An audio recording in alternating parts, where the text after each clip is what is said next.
पूर्व प्रधानमंत्री डॉ. मनमोहन सिंह का गुरुवार को 92 साल की उम्र में निधन हो गया था। उन्हें उम्र संबंधी बीमारियां थीं। मनमोहन सिंह देश के वित्त मंत्री और रिजर्व बैंक के गवर्नर भी रह चुके थे। वह साल 1991 से 1996 तक देश के वित्त मंत्री और 2004 से 2014 तक देश के प्रधानमंत्री। कैसी रही जीडीपी? साल 1991 में जब मनमोहन सिंह ने देश के वित्त मंत्री का पदभार संभाला था, उस समय देश की जीडीपी 1.4% थी। वित्त मंत्री रहने के दौरान वह देश में उदारीकरण, निजीकरण और वैश्वीकरण लेकर आए। विदेशी कंपनियों के भारत में रास्ते खुल गए। इसका असर हुआ कि देश की जीडीपी बढ़कर 7.3% पहुंच गई। वहीं उनके प्रधानमंत्री कार्यकाल में यह 7% से ऊपर रही। हालांकि अंतिम समय में इसमें कुछ गिरावट आई। साल 2014 में जब उन्होंने पीएम पद छोड़ा था, उस समय जीडीपी 6.1% थी। प्रति व्यक्ति आय में सुधार। जिस समय मनमोहन सिंह ने देश के वित्त मंत्री की बागडोर संभाली थी, उस दौरान प्रति व्यक्ति आय नेगेटिव थी, लेकिन बाद में इसमें तेजी से सुधार हुआ।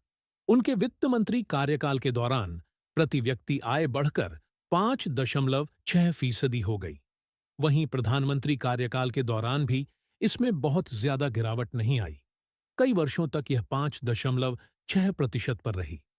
हालांकि प्रधानमंत्री कार्यकाल अंतिम समय में इसमें कुछ गिरावट आई।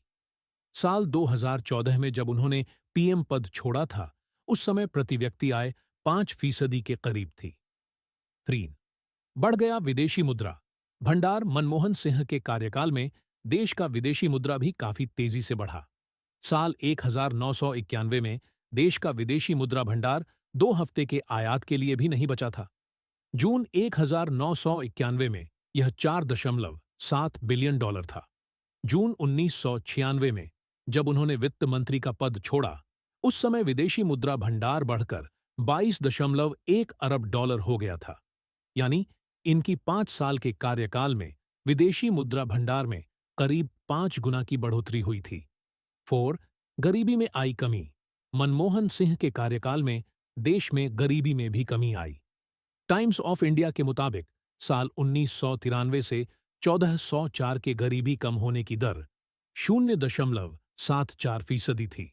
वहीं उनके प्रधानमंत्री कार्यकाल के दौरान साल 2004 से 1511 के बीच गरीबी कम होने की दर करीब 3 गुना बढ़कर 2.18% हो गई। 5. सेंसेक्स में आई तूफानी तेजी। मनमोहन सिंह के कार्यकाल में शेयर मार्केट में भी तेजी आई।